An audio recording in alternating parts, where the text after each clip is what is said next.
Hey guys, so I finally looked in the back of the book. There are 540 pages. Wait, 544? Oh my god, I literally just looked at this. Yeah, 544 pages. Oh my god. I can't think right now. 544 pages in Destroy the Day. I am on page 430. It is 10:30 at night. I'm probably going to be up for at least another hour and a half. But anyway, I wanted to come and show you the different things that I am bringing tomorrow. I decided to look and find out when Brigid Kemmerer's birthday is, and I found out that it is January 11th. So I am bringing her a birthday card. And notice I wrote happy late birthday on it. I am bringing More Than We Can Tell, because this is the closest thing to a perfect book that I have ever read. I freaking loved it. And because I am getting the special edition Barnes & Noble copy of Destroy the Day, and that's going to be the one that she autographs, you know, just automatically for everybody, but we are able to bring up to 3 other ones for her to sign, I am going to bring Defy the Night and Defend the Dawn, because that way I will have the entire set autographed by her, and that will be awesome. And then, of course, like I said, More Than We Can Tell, because this is arguably my favorite book of 2020. There are other ones that I have on the list, such as Letters to the Lost, which is the one, I hesitate to say prequel, but Letters to the Lost and More Than We Can Tell are a duology. And then there's also Vicious and Vengeful by V.E. Schwab, and Inheritance Games by Jennifer Lynn Barnes. That was amazing too. But anyway, I'm rambling at this point. The last thing that I am going to bring her is something that I actually talked to her about on Instagram. I didn't tell her what it was that I was going to bring, but I said, are we able to bring you stuff? And, you know, how... like, is there a size limit? Because I don't know, you know, I didn't know which way she was traveling. Taking a plane or, you know, some kind of tour bus or, you know, whatever it was. And she said that the good thing was she was driving there, so as long as it'll fit in a minivan, we're good. So I told her I crochet. This is my take on Tessa from the Defy the Night trilogy. I love how she came out. Let me back up a little bit, see how much I can get her on camera. But yeah, how awesome is this doll? I did kind of a 2-layered skirt thing with 2 different colors of brown. I did the same thing with her hair. I put the 2 different colored strands in her hair. Her eyes are lined with puff paint, black puff paint, and then it's green acrylic paint for the iris. I made her a little basket with moonflower petals in it. And then I also made her a satchel bag. I cut out a bunch of different pieces of paper that are, you know, about palm sized. They obviously fit into the bag. And I put different quotes and little things from the book onto them. So just going to show you these, and I'm not going to explain any of them. If you want to know what they mean, read the books, because trust me, these are worth it. And yes, this is not just a list of the characters' names, it has a point to the story. Yeah, you know what? Out of context, this doesn't really give a spoiler, so here you go. I don't know how well you can read my handwriting, but, you know. Again, doesn't really give a spoiler with the no context. Again, don't really know how well you can read my handwriting. And I think, yeah, that is it. The rest of them are blank. I cut up a bunch of these. I will probably record some things as well when I'm at Barnes & Noble. So, yeah, this segment is way too long already, but I have edited it down, And yeah, I will get some footage tomorrow, and then I will talk about the whole thing when I'm home, and you'll be able to see this. You'll be able to watch it Monday the... What is Monday? Monday the 5th. Hey guys, made it to the mall fairly painlessly. It is a little afternoon, so I'm just going to wander around the mall a little bit, wander around this Barnes & Noble, because why not? And then find a seat for the Brigid Kemmerer talk. I have just returned from seeing Brigid Kemmerer at the Bensalem, Pennsylvania Barnes & Noble, and let me tell you, it was amazing. I'm going to put right here the 2 segments of video that I got at the talk. The first question, and the question that the person asked, was about the writing process for writing from other people's perspectives. She was talking about how she writes middle grade kind of books, you know, like the middle school age, 11, 12, 13, and how she has such a hard time writing the boys for that age group. And so she was asking advice from Brigid Kemmerer about how do you get into, you know, boys' heads and write from that kind of perspective. Storm, and I have this girl who meets this family that has 4 brothers, and they all control the elements. And I'm writing the whole story from her point of view. And I keep thinking, I've got these 4 cool guys who like control the elements. I really want to do something with them. And I said, you know, I'm going to try writing a chapter from the one guy's perspective. And for weeks, like I struggled, and I drove my husband insane because I would go, you know, I'd be like, honey, what does it feel like when you think a girl is attractive? And I'd be like, honey, I'm watching the game. And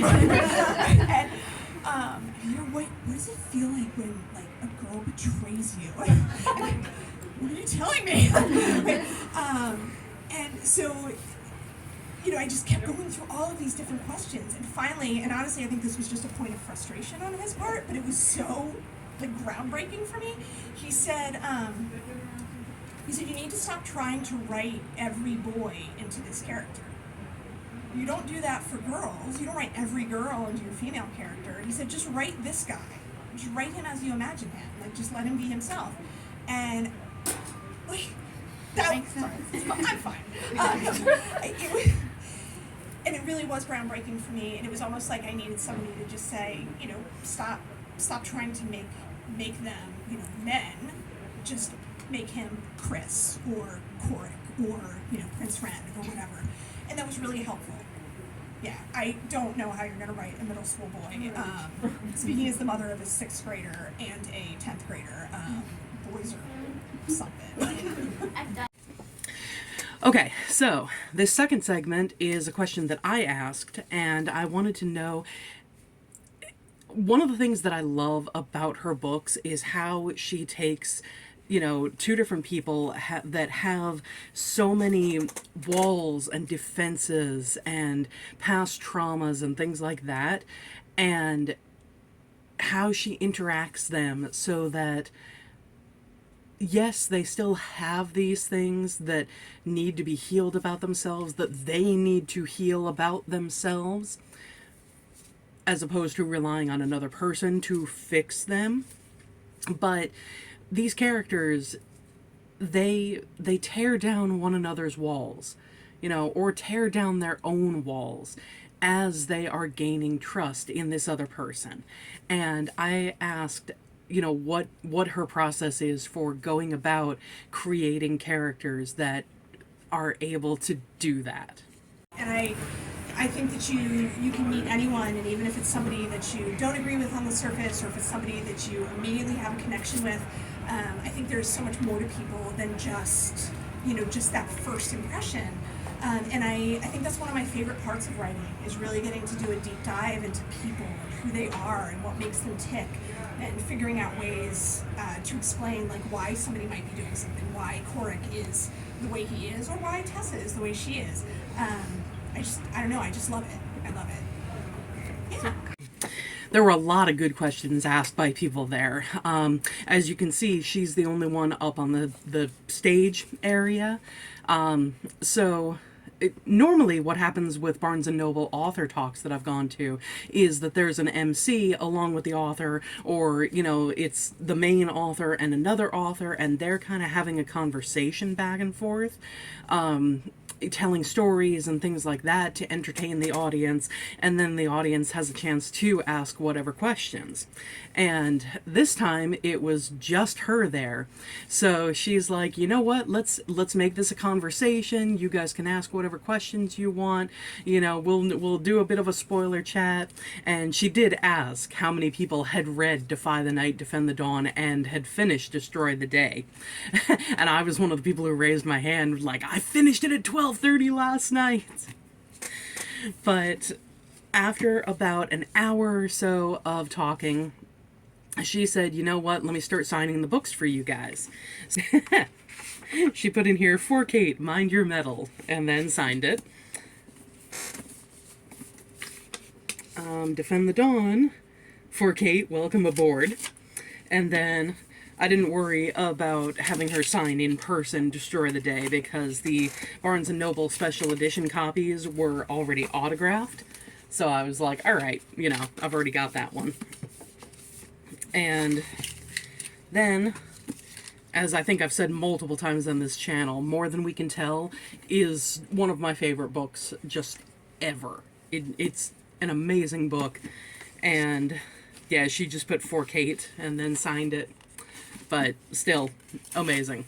And I'm really glad that I got to tell her that More Than We Can Tell is the closest book to perfection that I have ever read. At least by my standards. Other people may feel differently, but I think it's an amazing book. I was also really glad to get, as we were lining up there, her assistant, maybe? I'm not exactly sure who she was, but she was the one driving with Brigid Kemmerer. But yeah, they were handing out bookmarks. And I got this one, because I was like, I have to. And then there's a postcard of Tessa and Wes. And I love that. This drawing, this piece of artwork was up on her Instagram, I believe it was. And she said, people who come to these signings will get one of these postcards. So this was the art that inspired me in making my own doll to give to her, which, by the way, she absolutely loved, and I got so many compliments on it. I loved it. When I handed it to her, other people in the audience were asking how long it took me to make that, and it was a pretty casual project up until the end. I was kind of stressed at the end, but I was more or less doing, just crocheting her casually. So I was like, yeah, it was a bit slower of a process. She took me about 2 weeks. And somebody else, a couple of seats down from me, looked at me and she was like, "That's slower? I would have said you were going to say it took you 2 years." And I was like, no. But yeah, so I love that she loved that. And one of the things that I asked about was there were pins that were supposed to be, I thought that they were going to be at the different signings, and that you had to bring a printout of the submission form, because the only way you got a pin was if you filled out a submission form and sent in a picture of your receipt that you had pre-ordered the book. And so I brought the printout of the submission thing that I got in my email, and she says, "Oh, no, they're going to be mailed to you, like, physically through the USPS." And she's like, "They're going out in waves, so some people might have already gotten theirs. Some people, will probably get them over the next week or two." So I'm like, oh, okay, that makes sense. Well, I come home, and there's a little package sitting here, and guess what it was? I got my pin. So I am definitely happy. I'm going to take it off the backing and put it on the mythical apron with all the rest of my pins, but the pin back I think I will actually keep in the book with me. Anyway, I am going to have a heck of a lot to edit, so I am going to get to that, and I will see you guys next time. Thanks for watching. Bye.